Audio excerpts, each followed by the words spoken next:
welcome, Dave, to the World XP podcast. I appreciate your time. I know you're a busy guy with your job, and then you're streaming on the side and everything. But we were just talking offline about how it seems for me, anyways. Like when I first met you, like I've watched your content before tons of times, and then I had another guy. It's Haber. He's a FIFA YouTuber on. It was the same sort of situation that you feel almost like you know the person already before you've even met them, and then for you, I bet that's probably a little bit weird having somebody approach you like with all this background knowledge of you and how you are, your mannerisms and that sort of stuff, and you've never met them before in your life. But um, how does that happen often for you that people kind of approach you in that way? And if so, I guess we're just jumping straight in here. But if if that's the case, how do you sort of handle that normally when that happens? Well, I've had time to get adjusted to it, right? Because it was a really slow buildup of people actually recognizing me kind of in the scene. Hmm. Um, it's always interesting. Like I was talking with you before, I follow a bunch of content creators, and I feel like I know them better than they would know me if we were to start a conversation. Hmm. So I see it from both sides, and I'm able to adapt to that. So if someone's really familiar, and it happens all the time, people come up and they send me a DM or they get in voice chat with me and they're super familiar, like we've known each other for years. I have to remember that they have known me for years. I just haven't been acquainted with them yet. So um it's difficult to balance that, especially if you're not in, maybe you've had a bad day or you're not in a good mood and Hmm. someone's poking fun at you or making jokes that only a really good friend would make. You have to be understanding, and you have to give them the benefit of the doubt. And I feel like just as a default, giving people the benefit of the doubt when you first meet them online, especially when I have a presence as a caster and as a streamer, it goes a really long way. And it's super helpful for managing stuff like that. Yeah, I think it definitely comes on before we jump too into this, some background on you, and you can correct me if I'm wrong, but um, you are a Twitch streamer and caster for Age of Empires 2, which is a real-time strategy game that it's a little bit different from other video games that you guys listening would know and love, as it first came out in 1999, I believe. Is that correct? That was the Age of Kings. Yeah, Age of first came Kings. out. Yeah. Yeah, so it's been around for a very long time, and I think probably around 5 to 7 years ago, it started to kind of die off finally, and then it's been kind of revived since then. And you and some of the other casters that have been around for a little while have kind of brought it back to life. And the most recent tournament that you guys hosted, I guess, would be Hidden Cup 4, that just ended last week or 2 weeks ago, and I think the final prize pool was like 90 something thousand or 90, it something. was above 90, and you're asking me when it ended, and now my brain is getting all jumbled up. 2 weeks, I think it was 2 weeks ago is when it started. Thursday of Yeah, 2 weeks ago. Yeah. yeah, so 2 weeks to the day actually. So 2 weeks from the day from when we're recording this. But so can you kind of give some background, just like you and your sort of, how, like, if you were to give, like, I guess a short summary, what would that be? I started playing the game as a kid. This is the TLDR version, by the way. Hmm. Started playing it as a kid in like 2001, got online in 2003, had to hide all my multiplayer gaming uh, from my parents for about 4 years because, back then, early 2000s, and you're a teenager, your parents don't really approve of that sort of thing, right? Yeah, of course. Microsoft Zone got shut down. I was mostly a custom scenario player. And then we kind of bounced around places until we got to um, Internet Gaming Zone, IGZ. IGZ turned into Voobly. And then spent 5 or 6 years doing custom scenario there. And then I met T90, who I called Tristan's his first name. Hmm. And we started commentating matches together. He had a really small channel back then. We found that we enjoyed it. And then I kind of branched off to commentate with other people via Voobly Official, some other channels. And like whenever someone would reach out to me to commentate or cast games, I would say yes. So I gained a bunch of experience. And then it just kind of I don't know what to tell you. It just kind of grew. And it got to like a lot of people, if you ask Tristan, he'd say his channel was planned and he was always looking for growth and everything. And if you ask me, it's just kind of, I don't know. I wanted to be a good caster and now we're here. Yeah. A pretty good community on Twitch. I'm not a full-time streamer and I don't spend too much time there. So I feel really grateful that I do have the support I do. And then obviously for big events, I'm one of the go-to guys. So that makes me really happy. Yeah, for sure. And I think you having that community goes back to kind of what you were saying about the giving people the benefit of the doubt and that authenticity that I think the Age of Empires community, given that it's, we'll say, so old in the technological sort of world, given that it's so old, is something that a lot of other communities don't really have. And I think that it gives it a unique feel and sort of a special feeling that when everybody gets together for a big event, that the chat, like in other games, when you watch other games, you'll hear Twitch streamers be like, oh, ban that guy, he's being toxic or this or that. You never hear that from you or Tristan or whoever in the Age of Empires community. um why do you think that is? Well, I think there's there's definitely people that come in that get banned. I think it's a bit different in T90's chat Hmm. because we have a really good mod team and we have everything laid out for the mods and like a rule book and whatnot to follow. So everyone knows what's going on. And most of his fans are from YouTube watching casual content. So for Age of Empires, I think one of the big differences is that it can be played in so many different ways, right? You can play city builder, you can play with your friends on Black Forest, like 45-minute, no rush, slow speed, whatever the hell, forest nothing, stone nothing, berry nothing, all these uncompetitive settings, right? Hmm. And then you can get into ultra competitive stuff like we saw in Hidden Cup 4. So there's a big variance across the scene. And I think that helps in like diffusing the toxicity in that you get all those SimCity guys, you get all the Spirit of the Law fans coming out of YouTube that maybe don't play super competitively and they're mellowing out with the people who follow the competitive scene and kind of Hmm. diluting that. I guess you would call it toxicity in other games. Hmm. I think that term is kind of overused, Yeah. but like it's just a different beast. Like if you look at something like League of Legends, no one's going into League of Legends to go make friends with the other characters, Yeah. They're going in there to, work with their team to kill the other team. Yep. There's nobody that's going in there to make a town that looks nice.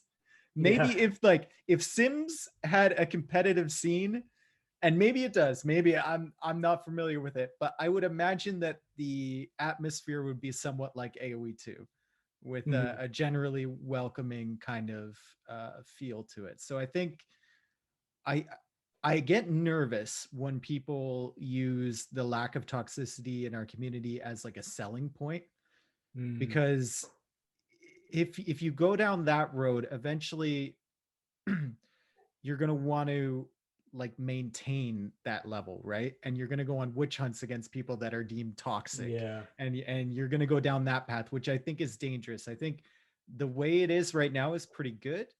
Um, and the way we keep it like that is probably having streamers just reinforce good actions rather than calling out overly negative actions, if you know what I mean. Like always Yeah. typing a GG, right? Hmm. Always saying if an opponent, if they get tilted in a match and they're saying like, oh, this game sucks, I hate this game, Yeah. blah blah blah blah, can't believe you went for that strategy, adding a sentence afterwards that said like, GG though, like he beat me fair and square, Hmm. right? So it's a really tough tightrope to walk, and I just took that conversation to 15 different places, but I hope you understand what I was trying to No, get at. definitely it makes sense. And the reason why I bring that up specifically is because the two games that I play most are Age of Empires and FIFA. And those are polar opposite ends of the spectrum when you get online. Like I I use this example from FIFA last year. I don't know how familiar you are with the game, but there's objectives like it'll be like, oh, you have to score with a French player or something. And so I was through on goal with the French player, and the dude just quits the game like dashboards. Mhm. And then I was like, why did you do that? And he said, because you didn't deserve it. And that was the end of the conversation.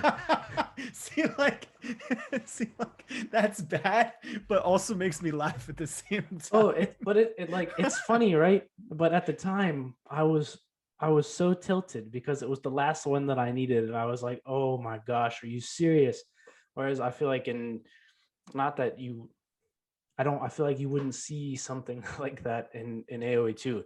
Yeah, it's hilarious. Like now when I tell the story, it's really funny. But like um I messaged somebody in a game of FIFA the other day. I was like, hey GG, and he responded, "You're awful," and we tied. And that, but like that was it. And so where in AOE, it's like you'll get that like tilt, but you'll also get like the yeah, fair enough, like good game. Mhm. And so for me to experience both that end of like the you're awful end and like the also like make sure that everyone says GG is like as refreshing for me. Yeah. But And you'll still get guys like that, and if you go on the team game ladder and start random queuing by yourself, you'll get guys like that. You'll oh, get people I'm sure. that are signaling their base like 100 times, right?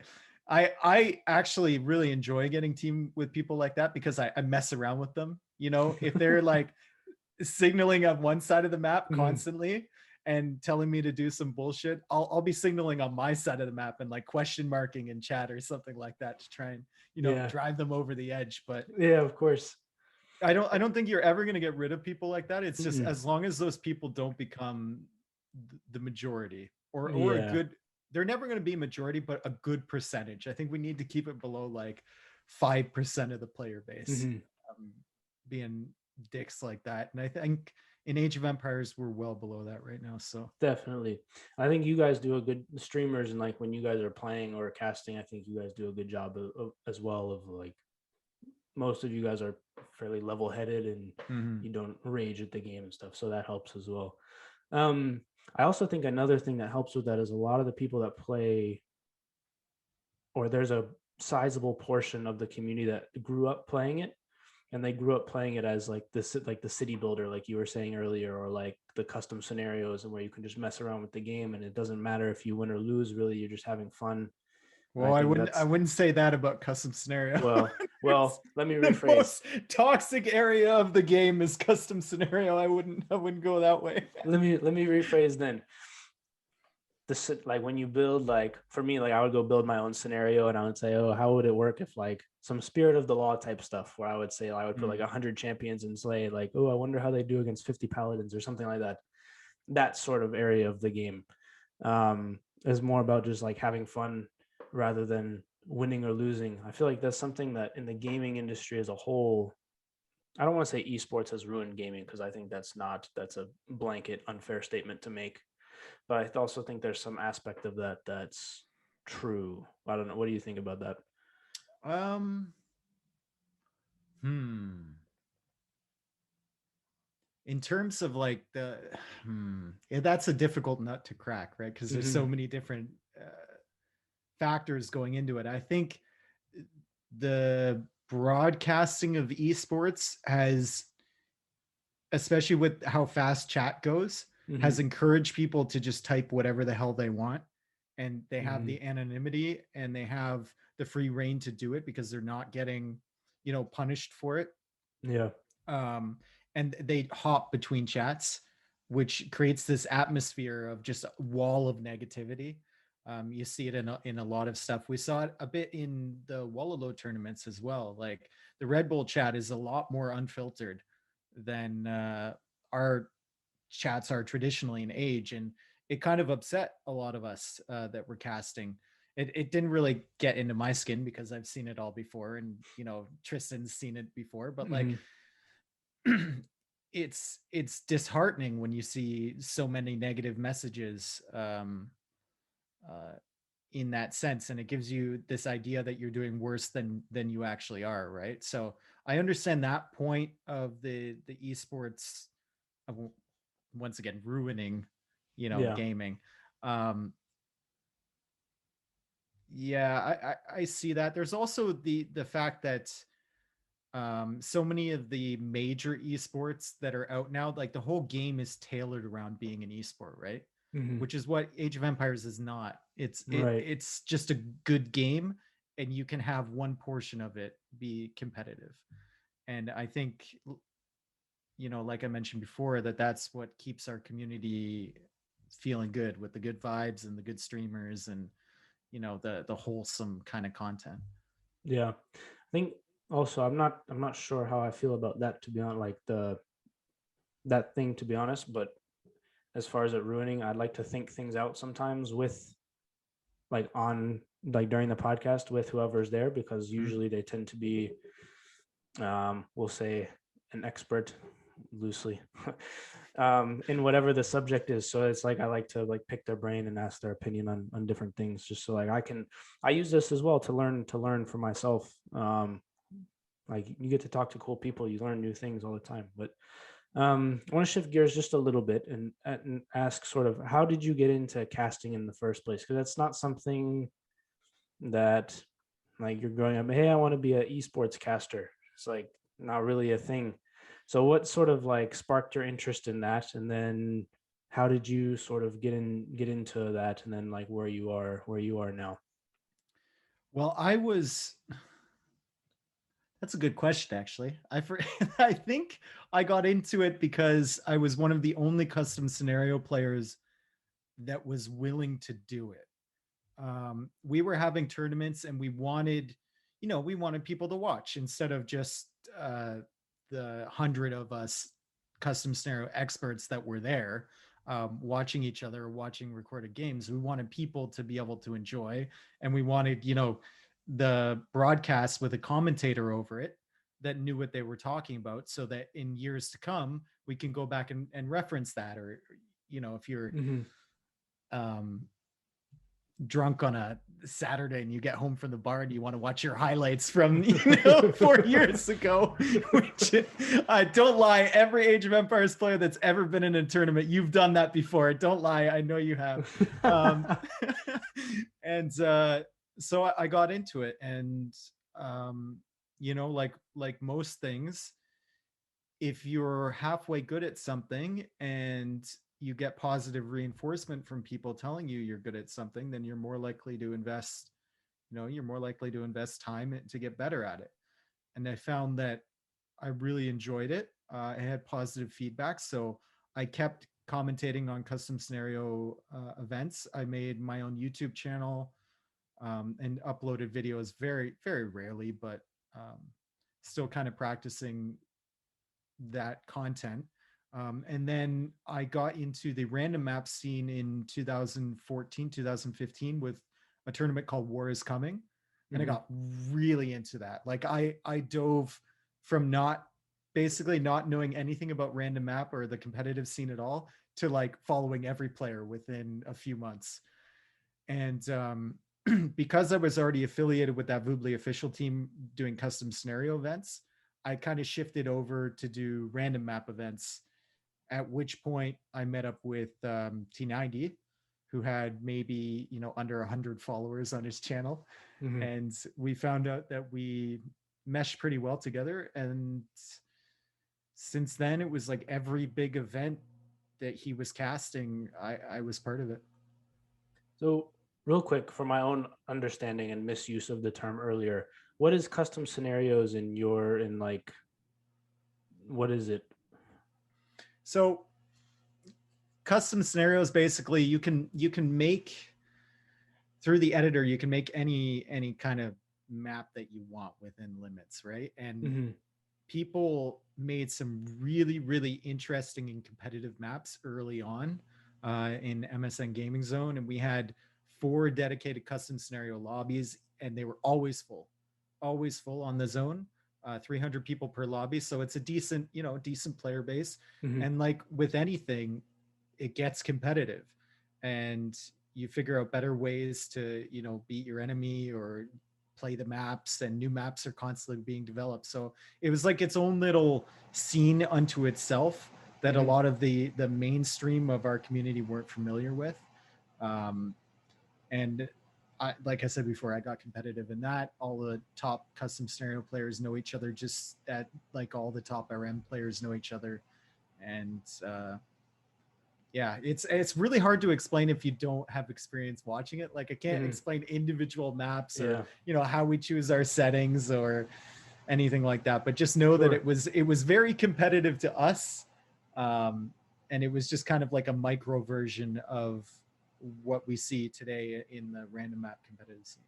Gotcha. So how is that different then from like how there's new maps released for Hidden Cup, or is that kind of It very different, very different, so what's the very. difference then? Because I think Tristan was talking about how he's working with the map team to create new maps and that sort of thing. So were you guys doing like crazy wacky stuff with yours, or can you kind of go into the difference a little bit? Custom scenario, you wouldn't really have an economy. So like most of the maps, it would be let's say each person has a base, right? You Mm-hmm. have a building that if the building dies, you die. So kind of Mm, like a sudden death kind of thing. And then you have units at the back of your base. If you put the unit on the flag, it creates 40 of that unit. And there's like 10 gotcha. different units you can create. If you get raisings, you upgrade stuff. Like it's completely different. Gotcha. Absolutely completely different from our competitive scene right now. The maps that they're creating Mm-hmm. and that they're talking about is scripting. So they'll script something for random map generation. So let's say they script a new Arabia version. You're still going to have a main gold and two secondary golds. But if they change the scripting a little bit, suddenly your main gold could vary 5 tiles farther outside of your TC. Or you Mm-hmm. could have an Mm-hmm. extra wood line, or your sheep could be closer to your starting town center, right? So they're doing the random elements. Our maps were very like they were always the same. They'd never change unless we made an edit, and then you'd have to re-download that edit. They'd be Gotcha. stagnant every single time. Gotcha. That makes sense. One thing you also mentioned was that you meshed well with Tristan. That was something I was going to ask you about at some point. But did you guys, was that like the chemistry was there from the get go, or because when I watch you guys cast now, or when I watch the games now, the chemistry you guys have is remarkable. Obviously, given that you've been doing it together for a while, but it was it always like that, or were there some growing pains with that? Oh, there was growing pains for sure. Mostly on his end, I'll say. I like to think that I've been a positive social influence on T90. He was I think he would agree with me if I said that he was a bit awkward throughout the first few years. Um, but he loosened up over time, and we get a feel for each other. Mm-hmm. Just like anyone that you cast with, it's going to be difficult the first few times, but we've done so many events, like probably hundreds, if not thousands of events. And I know we've done thousands of games Mm-hmm. and thousands of sets. So it really, really builds up. And by the time we get to like a finals of Hidden Cup 4, I'm basically on autopilot Yeah. um, if I'm in the booth with Tristan. So Gotcha. One of the things that I thought or that I found interesting is every couple games I feel like you'll notice something that's like when you're casting with him, I'm like the viewer is just watching sort of his screen and what he's watching. Are you looking elsewhere? Because there'll be times when you see, hey, did you see this like random thing? Like you'll find like a glitched deer in the corner or like something like that. What are you looking for that's different than his, and have you worked that out like beforehand, or does that just come with the experience of casting together? I think he just trusts me. If you like, I always say, if I were to stream my point of view on a cast, Mm-hmm. my viewers would be so mad. They'd be like, "What are you looking at? Why are you in the corner of the map? Why are you clicking a Jaguar 300 times to figure out what noise it makes?" Like, I'm just, I'm just in the game and having a good time, basically. Like I said, I'm kind of on autopilot when you're commentating what's actually happening, Mm-hmm. and then your mind is thinking about what could happen, what situation both players are in, the random little things like a villager going to the corner of the map that maybe Tristan didn't notice. Right. I'm constantly looking at the mini map to see stuff like that, because Mhm. that's my role, right? As a Yeah. co-caster, is to notice the one-offs that I know he's not going to be paying attention to. Mhm. But it bugs you when there's like a palisade wall that somebody built early in the game, and it's just like the other team's color, and Oh, you keep looking. it bugs me if I'm a viewer and I tuned in halfway Yeah. through the stream, but if that's early in the game, uh, it will register in my mind, and I'll Yeah. always keep it in my mind as a palisade. I really like. I I'm different from a lot of other people in our scene in that I like to feel the game, Mhm. right? I don't like all the number crunching. I don't use capture age. I just kind of, I didn't like the observer for Red Bull Wallow 3. I really did not enjoy that. Um, I just like to be in there and Mhm. do my own thing, because that's how I've operated for, since 2001 when I first got the game. I felt everything out. I haven't done the math on units or anything like that. I just know what's going to happen. So when I'm in the spectator mode, when I'm in the game, that's where I'm in my natural Yeah. environment. And for those listening that don't know what Capture Age is sort of a spectator tool that does all the number crunching for how many resources the players have or how much HP the units have, and you can kind of do like how many villagers they have, that sort of thing. Mm-hmm. Um, and it gives a good, when you're watching somebody cast the game, it gives a good overview of where the Yeah, game is going. Yeah. it's a great program, and Mhm. I enjoy some of the features of it. It just doesn't. It when I'm in it, it takes me out of that element, where I can feel what's going on. Yeah. It's really hard to describe, but it's kind of like, what would be a good example? Like, let's say you've played soccer for 20 years, Mhm. and then suddenly you show up at the soccer field and it's fake turf Mhm. instead of real grass. It's gonna feel weird, right? And you're not Yeah, gonna be able to exactly. play it as well. um, so that's just kind of where I'm coming from with Yeah, that. They've no, done a that mhm. great job with that program, like fantastic job. No, it makes perfect sense what you're saying. If something's like this off from the way that you've been doing it and how you kind of approach a certain situation, it's always gives you a little bit of a second thoughts or pause or think, oh, do I have to be worried about this other thing that I'm not normally worried about? And so it always gives, it's for almost any situation, I think. So yeah, it makes sense for sure.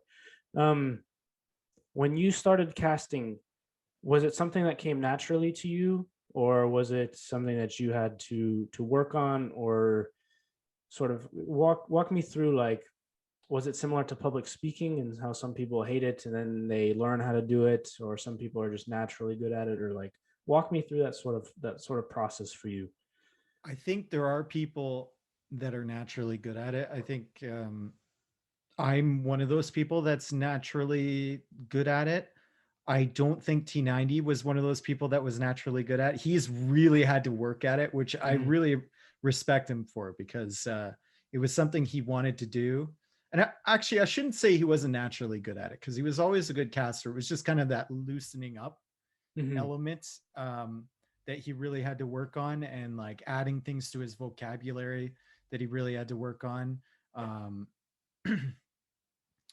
but yeah, I think I've always had a natural talent for that. As far as improving, that is a constant struggle, right? Mhm. I'm constantly thinking about situations from previous tournaments. I think about tournaments from 3 years ago where I said something and what I could be doing differently. Like constantly, it's running through the back of my mind. So that's how I improve. Mhm. Every caster has a different method for doing that. I know Nilly is very methodical. Mhm. He'll write out his goals. He'll watch previous casts and say like, I need to change this by this date, or I Mhm. need to hire a coach so I can get my pronunciation correct Mhm.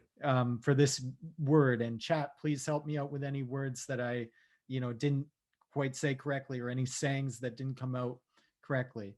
Um, you know, Mem, I think, is more energy. Let's just add more energy to this, which suits him very well. And Tristan is a big time grinder. You know, put the work in, Hmm. watch other streamers that do similar things, take inspiration from them, and kind of mix it all together into that one piece, right? My style, like I said before, I just think about it constantly. There's not Yeah. too much execution for me. You know, I show up at the big day and that's it. That's about it. And hopefully I've improved from the last time, even though I haven't put any reps in since the last cast, but I put a ton of thought behind it. So and you know, like when I'm driving, I'll rehearse lines that Sure. you know, that I think might come in handy later. So maybe that's practice in its own way. But yeah, it's definitely something I've worked at to improve. But I definitely started out at I think a higher level than an average person. That makes sense. Do you guys like, not counting Hidden Cup, especially the last day, because I think everybody was exhausted? But if you guys have like a show match or something afterwards, will you go, hey, maybe we should have done this better? Or you guys have sort of like a hot wash, I guess would be the term, or you guys go in and say, hey, at this situation, I wish we had done this, or I wish we had done that, or does that not really happen too often? Like, take me It, sort of behind the scenes from when we don't hear you guys or we don't see you guys, like how does that interaction work? so it used to be that, you know, Tristan and I would hang out for an hour after each cast and just chat with each other. But we don't really have the time for that anymore. Mm-hmm. So doesn't happen. I think if something with me and T90, if something that needs to be said or mentioned afterwards happens, we'll usually message each other within a couple minutes um, with the same topic, like at the same time. We'll say that shouldn't have happened, you know, Yeah. and I see T90 is typing and he hits enter and it says that shouldn't have happened. So we're on the same page. We don't really have an issue there. Um, and then with other casters, I haven't really had that communication behind the scenes like after events. Mm-hmm. um yeah, it basically just happens with me and T90, and maybe that's why we have such good chemistry together, because we constantly communicating about stuff like that. Gotcha. That makes sense as well. Do you, mm, when you're casting, kind of, do you have like, for example, when you know the player, so not counting Hidden Cup, like when you know the, let me backtrack a little bit. When you sort of jumped into the random map scene and started to meet some of the, like the high level, like Viper and Doubt and MBL and all those guys, do you, first, how did that go? Like, were they as you expected based off their, like off what you had seen on social, or not maybe social media, but like their interactions in game or like over different streams or videos? Were they as you expected them to be? And then two, did you, have you sort of developed relationships with them off camera as well? Like, do you go, I think, what, like Gamescom maybe, or some of the other events, like do you get to meet, do you get to see those guys in person really that much, given that they're all from God knows where in the, on the corners of the earth? But do you guys, do you like, have you had a chance to sort of develop relationships with them as well? Well, I met MBL before he was a top player. He was in the same group of friends that I met Tristan through. We had like Mm, the TeamSpeak Vubly TeamSpeak server that we used to join. Um, so MBL, I have a really good relationship with. He's probably, you know, he's probably my favorite pro player to watch, mm, and he's the one that I probably know the best. So I'm pretty close with MBL. The other pro players are basically exactly as they are online, like the exact same presence. And that's one of the fantastic things about this game, is that everyone is who they seem to be. And that's going off of me only ever being to one LAN event, by the way. I've only ever been to NAC3. oh Uh, wow. Yeah, I was, 2020 was a really big year for me. Hmm. I went NAC 3, we had Hidden Cup 3, which shattered records. We Right. had the Red Bull events, which I was part of. The 2v2 World Cup. Uh, there was a DM World Cup mixed in there. Like there was tons of events where I was in the finals, Hmm. or in the semifinals doing commentary. But before that, it was really only like me and T90, and then I would occasionally get invited to other stuff. I was a very like I played, I think, a secondary role in a lot of people's minds, so I didn't get invited to those type of events, because I didn't have my own channel. I was kind of like a co-caster and Right. not someone who could bring new fans to the scene, right? Um, but yeah, going back to your original question, I did know Viper before he was a pro player. I did play custom scenario with him. That's a little tidbit that maybe you didn't know, that he was a custom No, I scenario didn't player know as that. well. He played Lord of the Rings maps with his brother Damrod, and I was quite close with his brother Damrod, so that was a good in. And Viper and I get along really well. Um, and other than that, yeah, all the other pro players have just been, I either met them at NAC 3, Hmm. or I've been on voice chat with them, played a couple games with them, or just commentated their sets. But for the most part, our community, every caster, every player, um, is who they seem to be, which is really fantastic. Good, and maybe this will make more sense with sort of the disjointed question of it. But when you're casting somebody that you know, is it does it make it more of like I don't want to say harder or easier, but do you ever get into like coach mode almost, where it's like, oh, like I know this person, I wish he had done this here because I want him to win this one, or is it easier for you since you've kind of met everybody to remain sort of impartial, or do you ever get like thoughts of like, oh, I wish my friend like MBL, you know him the best. You're like, oh, I wish he was gonna win this one, and I wish he was doing this. Like, does that ever like come into to play at all?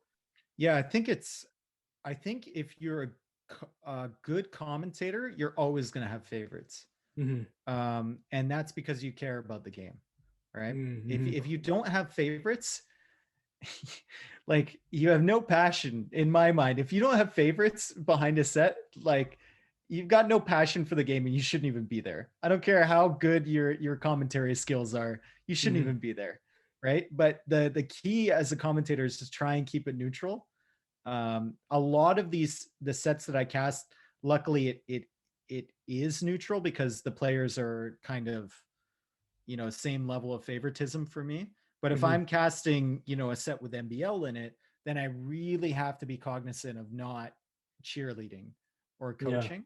And even bigger than that is if you're casting a set with a big underdog, because as a Mm-hmm. caster you want to play up that underdog role, but you'll find yourself only pointing out the good things that they do and only the mistakes from the player who's favorited, which is not a good route to take. And it's something that, as commentators, as casters, we really have to work on. And I find myself, you know, checking up every 5 minutes or so, like how many times have I said this player's name and how many times have I said this player's name?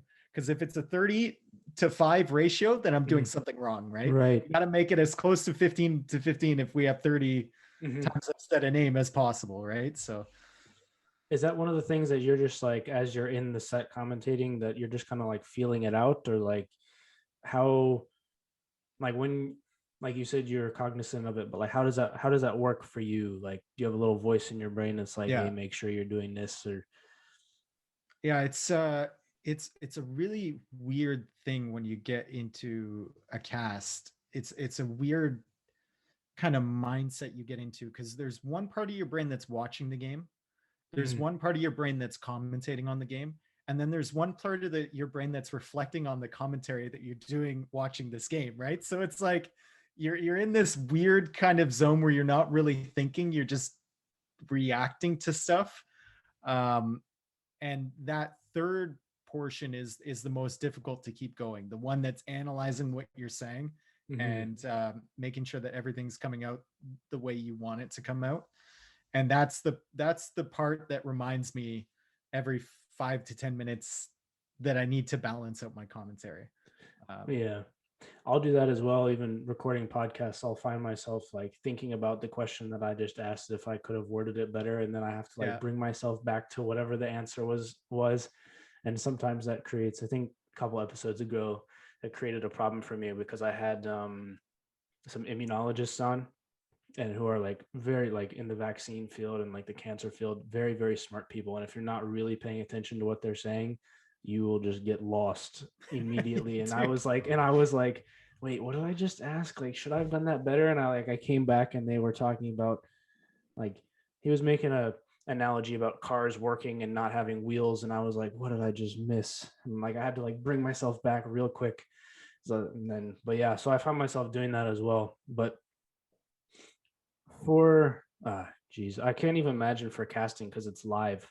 Like with a podcast like this, I can go back and watch it and say, okay, that's fine. Like I could have done that better, or oh, nobody will probably notice that, or something like that. But with you guys, it's live, and oftentimes it's way longer than like if a podcast lasts an hour or an hour and a half or whatever. But you guys are on stream for like 5, 6, 7 hours sometimes. Yeah, it gets the long ones get tough. It's tough in the mornings, especially with European times. You know, I gotta for Hidden Cup or for Red Bull, I gotta wake up at 8, start at 9, right, and then we're out of there at like 7 at night. It's just Yeah. kind of nonstop verbal garbage, just spewing constantly. So it gets very tiring, and you know, the first hour you're not really in it, and Mhm. then from hour 2 to 6 you're on, and then after that it's just a slog to get to the end, right? Yeah. And unfortunately for me, the end is usually when the final is happening, or when the most important game that everyone is going to watch is happening, right? So you Mhm. really got to key it in for that. It's funny you were mentioning, you know, kind of phasing back in your discussion with the immunologist. I Mhm. can't say that word, but I'm going to try. Just say um, scientists at works too. that yeah, the disease scientist. Yeah, there you go. Yeah, it's funny you say that because I find myself doing that all the time. Like if you rewatch games back, you know, my co-casters sometimes will ask me a question and I'll just be like, "Yep." And that's me in the corner of the map somewhere, you know, not paying attention, or like analyzing something that I just said and thinking about how I can, you know, phrase it better, or do it better for the next time that I have Yeah. the same point. And suddenly I realized that they ended that sentence with a question mark, and I'm just kind of left there with nothing. Yeah. so, Uh, so yeah. that's definitely a difficult one to multitask. I think I don't really. There was, I think, during Hidden Cup, the semifinal day, the Saturday, I think there was one part of my brain that was like, I wonder if they do this. So I like paid attention for probably 10 minutes, and then I was like, nah, the game is too good. I'm gonna just go back and watch the game instead of paying Yeah. attention to what they're doing. But I think you guys hide it at least pretty well, so that's good. I feel like that's something that comes with experience Yeah. and time and just like hours put into to your craft. We have mechanisms for that, me and Tristan, and I don't know if like we haven't written them out anywhere, but Mhm. there's certain things that we do, you know, where if a silence stretches, he's really good at this. If a silence stretches for more than like 2 seconds after he's made a statement and I'm not talking, he'll go on to a different topic because he knows that I have nothing pertinent to say there, and Mhm. anything I'm going to say is going to be just fluff that doesn't mean anything, right? So we might as well move somewhere else. There's also a thing that I do where he says something and I just go, mm-hmm. And that's the same thing where I don't want the silence because I feel like we've had too much silence. But Mhm. if I say mm-hmm, it's kind of a message to him like, I have absolutely nothing valuable to contribute to this.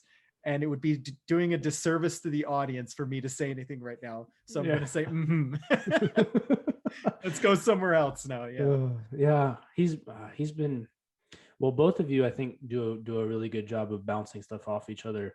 And he'll like, now that you said that, as far as him switching topics, now that like I'm remembering some of the games, See, I phased out when you were talking to remember some of the games. I remember times when he did that, when he would be like, "Yeah, what do you think of this, Dave?" And then there'd be like 2 seconds of silence. He'd be like, "All right, and also this thing over here is happening." Yeah, one of the biggest you know things that I discovered early is that the key to a good co-caster, and this isn't necessarily a main caster but a co-caster thing, you have to know when to shut up. You have Mm-hmm. to know what your role is, and when to stop talking, because there is such a thing as too many words, and people just want to enjoy the game. They don't want a constant stream of nothingness coming out. um, and I think we've done a pretty good job of that. Me and him as a pairing, we're not afraid to just stop talking for 5 seconds at a time. We don't have to fill that empty air. We have enough experience where we're not uncomfortable with that anymore.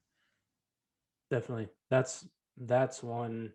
The silence thing is a one I feel like is probably one of the more difficult things, whether you're casting or on a podcast like this or commentating on anything. It's being, or even just like public speaking in general, being comfortable with a couple seconds of silence and Mm-hmm.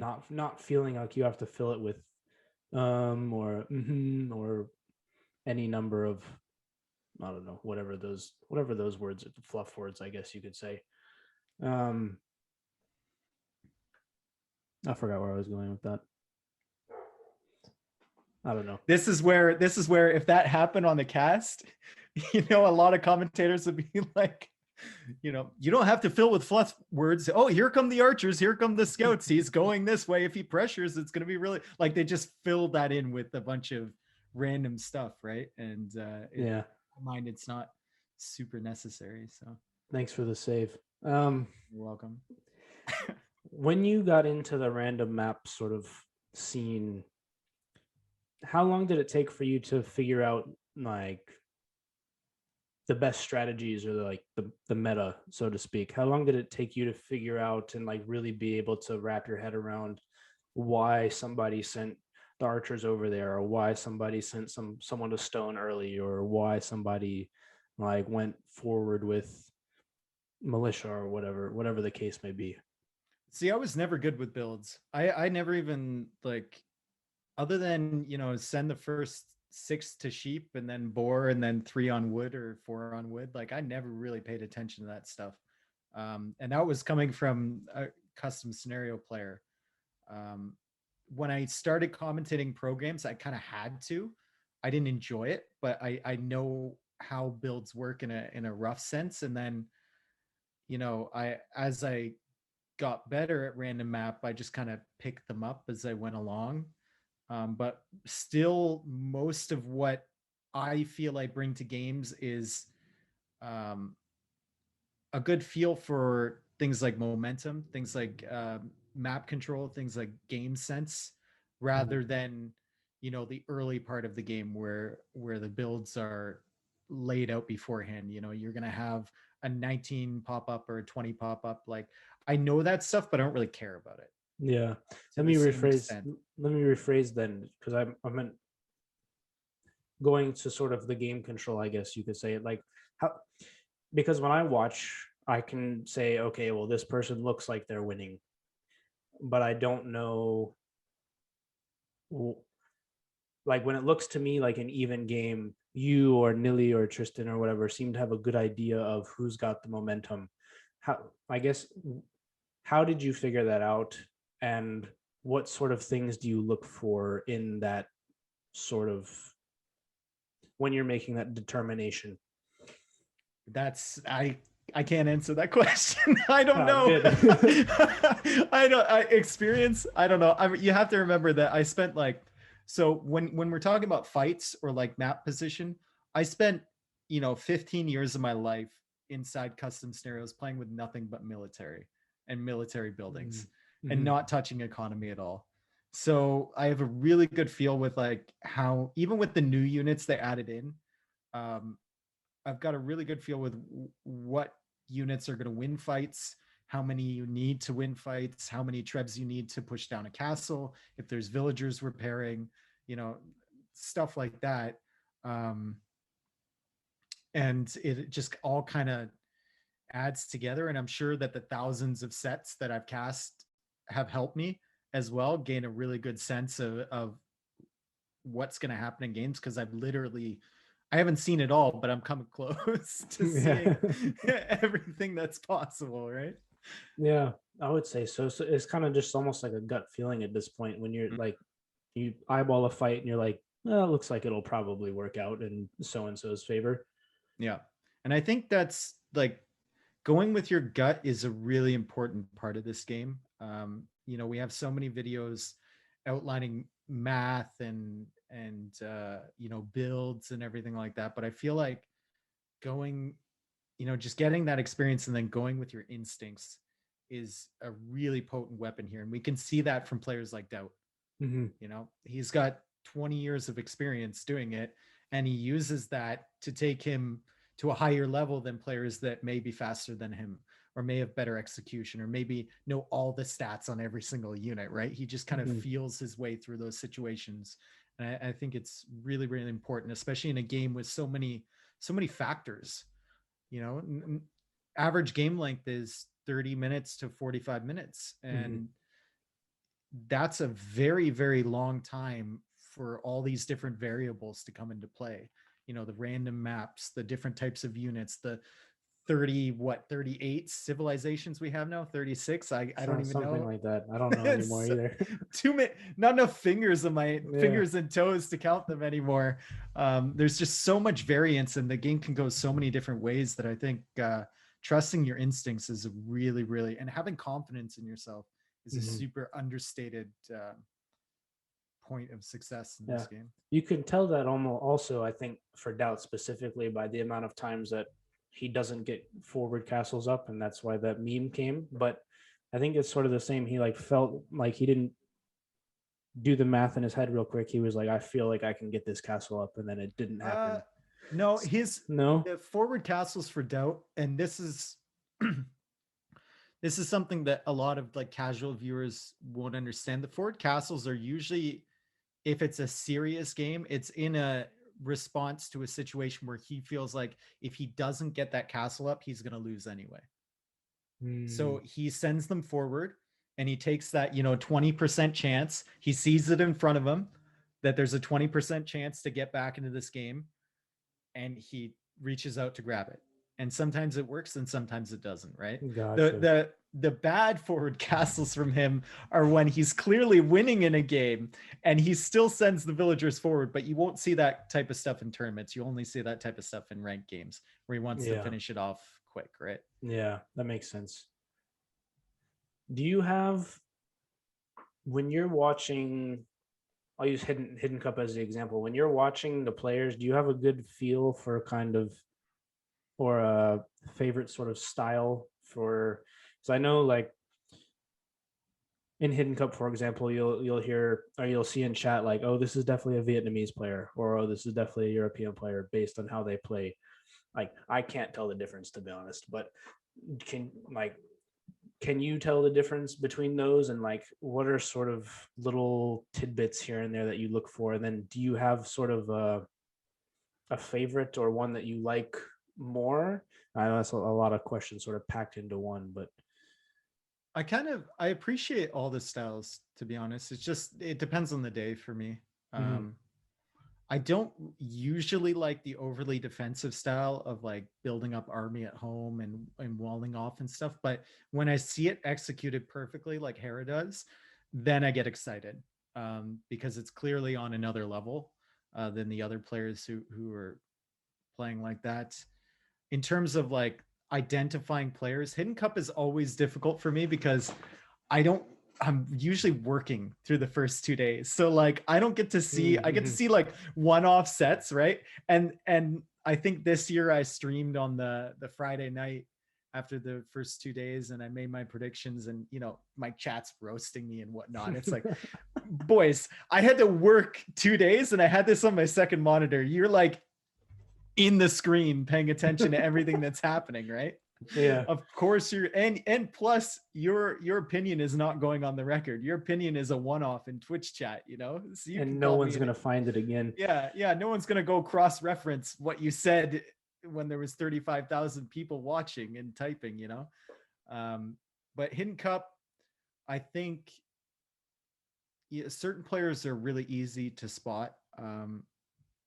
MBL is easy to spot traditionally. Vinchester was so obvious, unbelievably obvious this time around. And then players like Tato are pretty obvious, like super solid, going for strategies that might be out of the box or civ picks that might be out of the box, and then having good execution, but obviously not the tippy top level of execution, right? So you'll Mhm. see Tato with like fantastic micro with his crossbows, but you won't see the same level as a Leary or a Hera or a Viper. And he's like 1 millisecond off of those. Yeah. Um, and it kind of gives along with all that other stuff, kind of gives a good indication for him. As far as the players in the middle, that aren't like those top four guys or aren't unique like Vinchester MBL, it gets pretty tough in my opinion. Yeah. I never understood how people were able to guess. Like when I would look at, the only things that I like knew to look for were stuff because they turned into memes and Twitch chat. Speaking of, I don't want to say you are a meme, but in T90's chat, you're kind of like the Dave Mute thing. I hate that. I hate that so much, dude. I hate it. I hate Where it. I hate where all did the memes around me. I hate them. They're awful. where did that one specifically come from? Because I wasn't aware, and I just saw it a whole bunch of times. I mean, this is just more curiosity from me at this point, because I went into the chat and you weren't even casting. It was the second day, like Nilly was casting or something, and nobody said anything for probably like 5 or 10 seconds, and the whole chat just went Dave Mute, and I was like, what? I don't remember where that came from. Maybe Hidden Cup 1, Hidden Cup 1 maybe, Hidden Cup 2 maybe. I think it's Hidden Cup 1. I don't know, dude. Hidden Cup 2 maybe, I don't know. That one's annoying. The Dave left his wife at the mall. It was Stark. It was Stark dropping his wife off at the mall, so he was a little bit late for a set. And somehow that turned into I left my wife. I've never been married at the mall. So that one's a bit annoying. And then the Dave mom's one is really gets on my nerves. That one's annoying. Jeez, But I didn't like. I never like. I've never been the subject of a meme, so I guess I aside want is there was a meme back in the day of me and T90 in a tournament game, and I carried him to victory, and everyone would spam the petard emote and say, T90 is the barrel, Dave is the dude. I want that one to come back. Why did that one have to die I and don't all the know. other ones survive? I want that one back. I don't know. Maybe next event we could get a hashtag bring Dave carries T90 back or something like that. Yeah.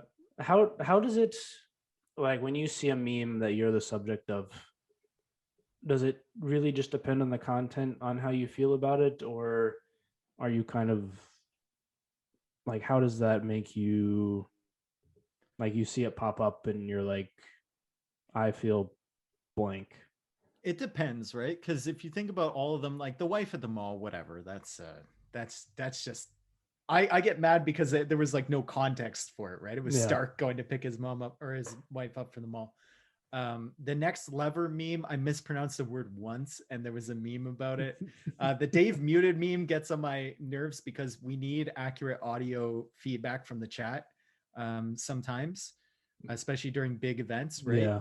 Mhm. And as like in Red Bull, if the chat is spamming Dave muted and we have a production company behind, they're like furiously going through all their stuff, right? Like, is he actually muted? It's fine on my end. Yeah. Um, which is annoying. And then the mom's one, I I said it as a one-off, like everyone bring your moms, we need more viewers for Hidden Cup. And then it got turned into some like I think I remember that sexual, actually. yeah, it got turned into some sexual thing. And I remember I saw people commenting on Twitter like how it was like misogynistic and stuff, like me. And it was a meme created by other people Oh my completely out of gosh. context. So that one kind of bothers me.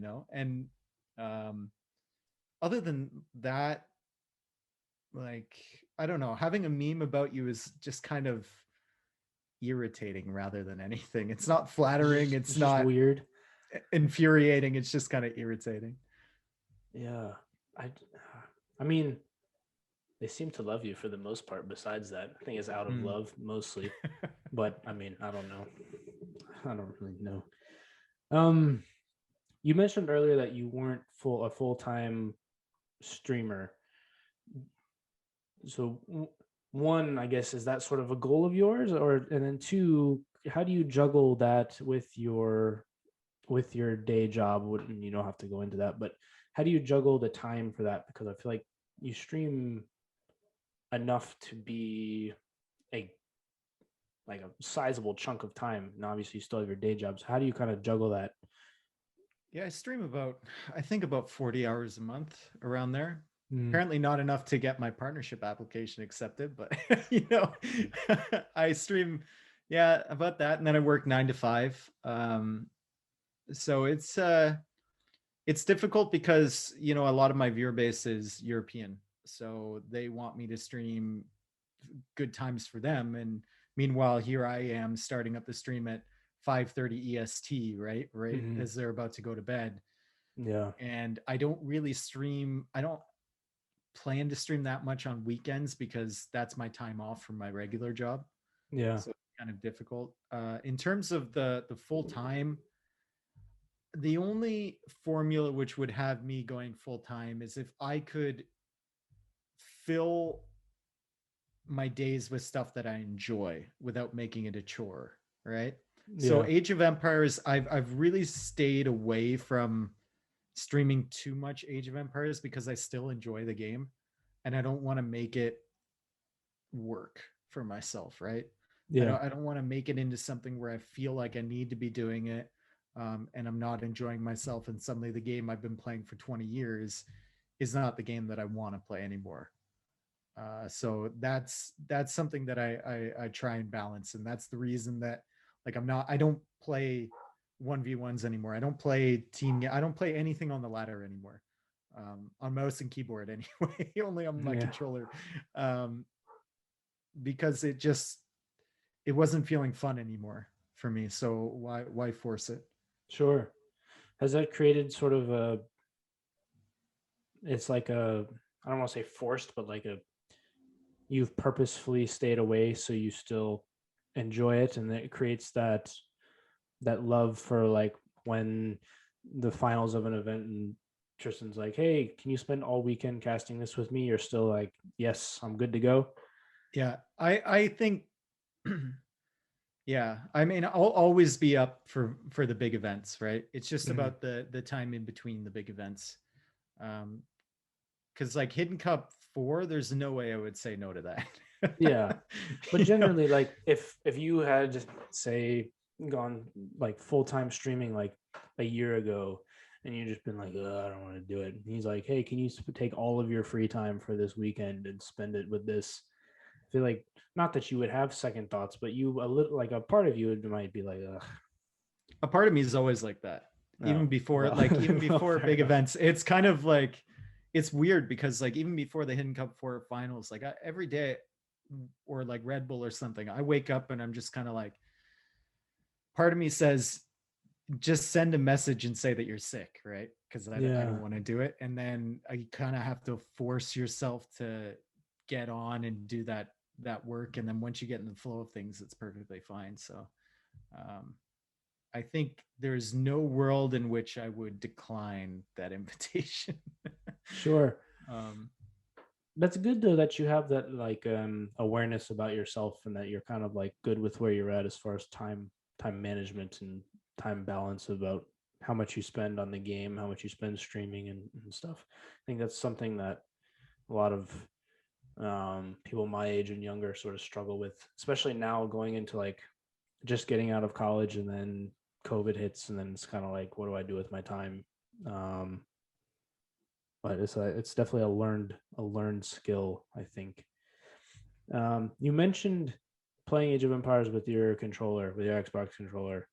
How in the world do you do that? Because I watched like a little bit of one stream where you were doing it, and I was like, I don't know. Well, I mean, first off, it's a PlayStation 4 controller and not an Xbox controller. That's My wrong on my mistake. Wikipedia page. I need to correct that one. Um, but yeah, the controller thing was just kind of a byproduct of me. You know, one of my big beliefs was streaming and with commentating with everything. I don't I want to be a content creator, not a content replicator, if that makes Mhm. sense. Like I Yeah, don't want to yeah. do the same stuff that other people are doing. So like if you go to my stream, I'm playing, I'm speed running the game, which not many people do, or I'm playing on my controller, or I'm playing GeoGuessr or something different from all the other Age of Empires streamers. And the controller was just kind of a byproduct of that. Me looking for ways that I could potentially handicap myself, and like interesting things I could do with the game. And I set up the controller and it just kind of, I didn't expect to win a game. I expected to be at 600 elo at the bottom of the barrel, right? And then I got on and I won, I think 3 out of my first 4 games. And I was just kind of like, whoa, wait a second. And then, all of a sudden I'm up at 1100 and I'm up at 1200 and then I'm up at 1300 on the ladder, which is a rating that a lot of people like struggle really hard to achieve. And I'm just kind of thinking this feels really good. I can sit back like this. I put my feet up. I got my controller. I'm not hunched over my keyboard Yeah. clacking away. I'm just kind of chilling out. And if I lose, who cares? Because you should have beat me every single time. You're on a mouse and a keyboard, and I'm on a controller. And Yeah. if I win, that's so much energy, right? I just beat you with an inferior device. Um, Yeah. How does the clicking work on it? I've just mapped it all to mouse and keyboard. So like here, I think I have it here. So like this would be like scrolling the map, and this Uh, would be like controlling my mouse, and then I have all the hotkeys um gotcha. pinged to stuff. So now that I have the muscle memory for it, it feels really natural. It actually feels kind of weird for me to get back on mouse and key and play the Mm. game. But yeah, I want someone else who's decent. I know I've had a few viewers take up controller because they're interested. They want to try it out for themselves. But I want someone who's decent at the game to try it and put some time in just to see if I'm actually really good or if everyone can get to that level, right? Because I think I maxed out at 1520 or something on 1v1 rating on controller, which I That's never thought high. I'd get to. Yeah. And that's like top 3000 on the ladder. So I was pretty happy with that. But I want to see if like every player around my level could get on controller and get to a similar rating. Who knows? There could be an idea for another event, like Yeah. controller cup one. Well, they keep suggesting that, but then I hit them with the who's going to admin the tournament? Is everyone going to have to stream with a camera showing their controller? And like, are we going to put time limits in case people are really bad and I don't have to sit and watch the game for 3 hours? Yeah, that's true. How does the admin like for the tournaments work? Is it Microsoft now at this point, or does it depend on the event? It depends on the event. So Robo um, was hired as a Microsoft tournament advisor, overseer, whatever. But up until then, there was no official there was no official position. So it would only be Microsoft feeding money into tournaments, basically, and they wouldn't handle any of the admin or the Gotcha. organization. So So would you guys handle the scheduling and everything and like the prize pool and everything else, or like did not us, not like it, once you get into the bigger events, that doesn't happen. But when you look at the smaller ones, a lot of the times the streamer organizing is handling that kind of stuff. But I haven't had to handle any of that since custom scenario days. So luckily I didn't enjoy it at all. I hate organizing with players. I commend every tournament organizer out there because it is a pain and I never want to do it again. all right, I think I got one or two more questions and then and then we can wrap it up. On, I know you're probably busy. Um, the balance within the game itself is something that I think is not super easy to achieve, just from not even like a development standpoint, but also it's very rare. I feel like that you can use every single civilization and not be, obviously in different situations, but and not be punished for it, and not have one that's like, yep, that's the one that Mm-hmm. um, everybody's going to use regardless of scenario. Like I think one of the original devs was on a podcast like a couple months ago for the original. He was talking about the original like Age of Empires 1, and he made a civilization where the villagers cost like 35 food, I think. And he went to the first event and he was like, every single person picked that civilization. Yeah, I watched that interview actually. Yeah. I've watched all of those. They were fascinating. Yeah, they really were. But it got me thinking like, this game, there's not one civilization that you would say like, yep, that's the best one. Like they're all good enough that you can go outside of the box and win with, and like in high level tournaments. We saw it in Hidden Cup with a bunch of like Bulgarians, or was it? I don't remember which one. Somebody won with one of the Lords of the West one on Arabia, and I think everybody was surprised. But anyways, how, given that they continue to add new civilizations, like what's your feeling on like when they patch it? Are you worried that they kind of will, that they might mess it up, or like, because it seems to have achieved a very good balance? I'm always afraid that they're going to mess it up.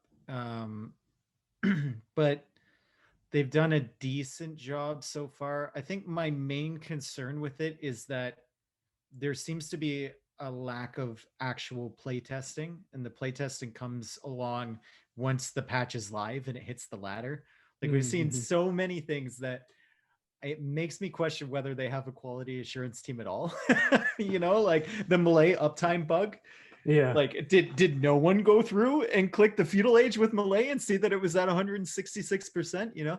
Um, but that's neither here nor there. In terms of the balancing for the civs, I think they've done a decent job, and I think it's hard the way the game is set up to completely destroy the balance in one go, because the civs are so similar, right? We're not talking about StarCraft, where each civ has a fundamentally like different skill set. We're talking about Age of Empires, where the tech tree lines are more or less similar. And the only differences you'll see are in some upgrades or maybe some unique units. So add to the fact that random maps are random, Mm-hmm. and you get a game that's hard to destroy easily, with balance changes. Now that being said, stuff like the step lancers when the game first came out are things that we need to enjoy, because that was humans when they were first released is probably the most overpowered civilization that's ever existed in the game. Yeah. And I think the devs learned a valuable lesson from watching step lancers just completely destroy everything. Yeah, definitely. I had a video game designer or developer on the podcast not too long ago. Um and he was telling me it was for, I forgot, it was like the game was called Paladins, I think, kind of like Overwatch.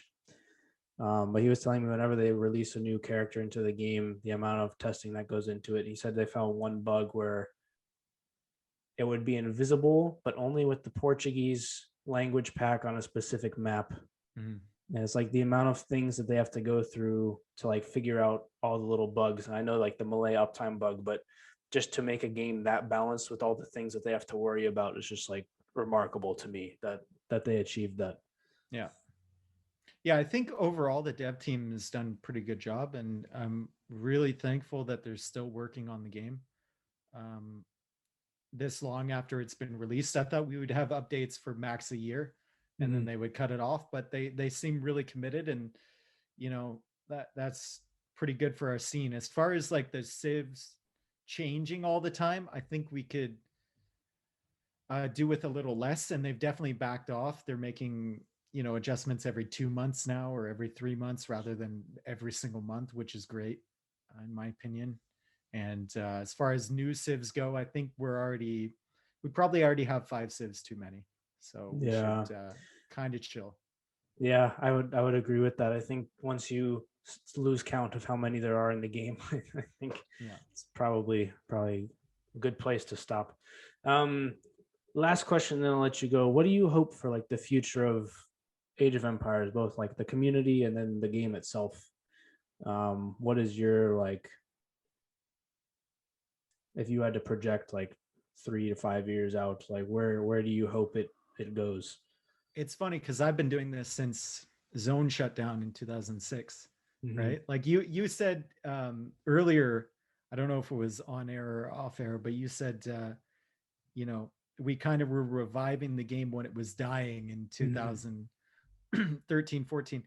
It was dying in 2006. People thought it was dying. It was dying in Yeah. 2010. People thought it was dying. 2013, people thought HD was going to come in and steal all the users, and it was dying. You know, the new expansions for HD come in. People thought it was dying. Um, you know, I've seen posts in the last year. People think it's dying because they show, you know, summertime player base for DE is lower than the wintertime. Wow, who would imagine that? You Yeah, know, but shocker. I've kind of already seen the cycle before, and a lot of the pro players have, a lot of the streamers have, so we don't really get too upset about stuff like that because we've seen it go up and down and up and down and up and down. In terms of where I want to see it in 3 or 4 years, I think if we still have dedicated servers for Age of Empires 2 DE in 4 years, that's a huge success. I think as long as they can keep those servers up and running, there will be people playing the game. Mhm. And even if they shut down the servers, people will migrate back to stuff like Voobly or Game Ranger. People will find a way to play the game or create their own new client. Um, and then, of course, with Age of Empires 4 around the corner, what I want to see from that is just a game that I enjoy to play. You know, I'm not sure it's going to be a super competitive esport. I don't really know too much about it right now, but um, if I were Microsoft and I was looking at the player base for Age of Empires 2 and I was thinking of a game to make money off of, I would not go towards that competitive aspect. I would go Mhm. towards the more casual base because that's obviously where the majority of people sit. And that's where I feel like Age 4 might be trending to rather than a super competitive game like Age 2 might be. Good. Well, hopefully it does go that way. But yeah, fingers crossed, man. That's we'll still have the servers and all that. I think, like you said, though, people will find a way to play, and I think this is might be one of those games that sort of turns into a like a generational type game. It's like people will see their parents play and they'll pick it up, and it'll continue to have sort of a smaller but I guess more dedicated base almost. But yeah, man, it's been like an hour and a half. I really appreciate your time. It was great to have you on, and I'd love to have you back. Maybe you and Tristan at some point, and to have a good conversation. Hopefully we can make that happen at some point. But who knows? Yeah, man. Thanks for the time and good luck on your channel and your journey through the Yeah, podcast world. Yep. we'll see where it goes. Like you said, we don't really know. I'm sure it'll just end up somewhere one day. Yep. All right. Thanks for your time. Bye, everybody.